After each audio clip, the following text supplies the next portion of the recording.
Welcome back to the Independent Medical Group program.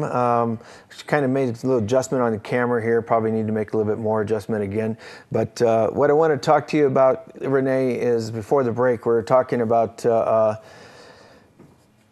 were we talking about? Just do a blank, a complete blank. We were talking about... I think we've been kind of talking about Medicaid and Obamacare. Yeah, it was. We were kind of getting pointed in our conversation there, and I just completely drew a blank. Anyways, I was basically saying that I don't feel as though what we're getting is better than what we had. I feel like it's more frustration. There's more just dissatisfaction. We're not seeing the care through the plans. The cost is, I feel, greater. And the thing that gets me the most is, and this is a part I don't understand, and I don't understand how if you don't make a certain amount of money that the state reimburses or offsets your cost of the insurance. I mean, that's all cool and groovy, but who pays for that offset? I mean, because people are getting $400, $500 a month in supplement from the state. And that, apparently that comes from the tax roll, but I don't understand how it comes from the tax roll and how that benefits us. And I mean, that's probably another subject for somebody different. But I mean, that's got to be costing American people even more money. But I mean, this whole thing is confusing, and there's no answers out there. There's nobody you pick up the phone and say, hey, what I got today when I was on the phone with them is that, oh, that's offset from the taxes that we pay. And I thought, okay, well, where's that tax money being generated, and how is it being generated to offset so that you can have this insurance paid out on a monthly basis, so that if there's a husband and a wife, and let's say if they're making $30,000 a year, maybe $40,000 a year, whatever the case is, the income out here in Pahrump is all over the place, but they're making this lower income and they're getting a $400 supplement a month. How is that being paid for? Where is that actually physically coming from? And sooner or later, it's going to be unsustainable.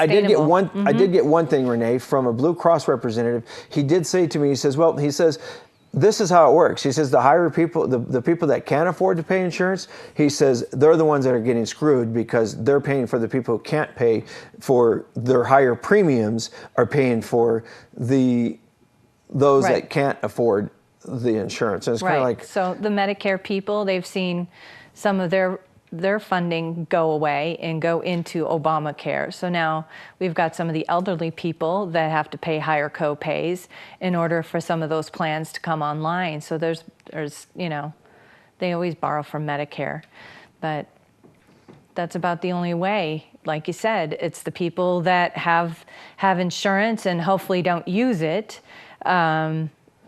that are helping pay for the people that are using the insurance and need the help paying the co-pays and the premiums. It's there's a lot there, and it'd be nice to have somebody that really understands it and is going to give you a non-corporate answer.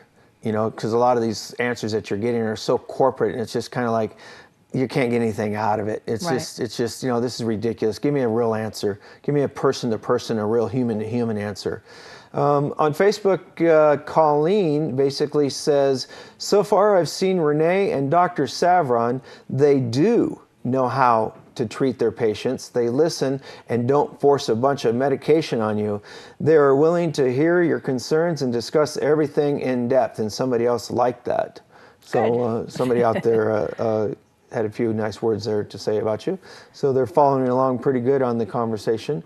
If you'd like to ask a question, 727-8750 is the number, and we are live on the set until 7 o'clock tonight, so you can go ahead and call us. So You know, I've seen a lot of people recently with this cold that's going around, and it seems like every year, and I don't know if this is a true. I tell Rhonda this, you know, she calls me a conspirator, but you know what? I feel like the pharmaceutical companies are engineering this stuff and then sending it out there to the public, you know, because every year we get these colds that are worse and worse, and you know, it's just like, okay, who's the one that's going to benefit from this? It's corporations. You know, I hate corporations right now. You know, these big companies, because it just seems like that's where everything's going. You know, we, the people, basically have to follow along and join and take all these programs, such as healthcare, such as insurance, and it's the insurance companies. They're the ones making all the money. It's the corporations. Anyways, pharmaceutical companies. You got to, you know, who's got the most invested out there? So, anyways, here's my question to you. There's a lot of new colds that are coming out and flus, and I still swear by the get a flu shot, get the flu. You know, that's my personal opinion on that, because every time I do, I do. So I don't do it anymore. And what's in those shots? But these people are getting sick and they're coughing. And it used to be the colds 3-4 days. Now it's a week treated with antibiotics 10-12 days. Right. What's the story on that? Why is that? Well, I think our microbes, our little bacterias are getting stronger. I mean, we're doing all these things like antibacterial hand sanitizers and soaps and trying to sterilize everything. Well, I kind of think it's like a reaction. These bugs are getting smarter and they are adapting to those kinds of things, and they are becoming more resistant. And then along with that goes the people that just popped a couple of the antibiotics that I had left over from last time. Instead of finishing the complete course, we get antibiotic-resistant bacteria, and then it may not take just one antibiotic to kill it off. It may take a couple to kill it off, and they're just becoming stronger, more virulent, and harder to kill.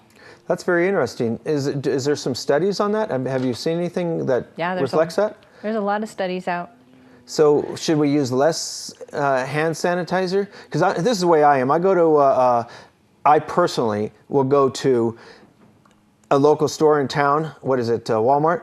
And I'll walk into Walmart, and as soon as I touch the cart, it's like, it's been cleaned. I go over and grab the Purell and start cleaning the whole handle, and then I wash my hands because, you know, 15,000 people before me went to Walmart to get their medicine has contaminated the carts, and I don't want to get sick from it.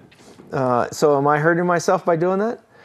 I'm still a believer in washing your hands just frequently, and, you know, after you've touched something, don't put them in your eye or your mouth until you've washed them, and wash before you're eating, and just soap and water, and we don't need anything much beyond that. Really? Mm-hmm. Huh. All right. Hand sanitizer in a pinch if you can't wash your hands, but. So are you saying wash the hands versus sanitizing? Yep. And what about the antibacterial soap? Stay away from that. Just use the regular sudsy soapy. Yeah, just regular old soap is fine.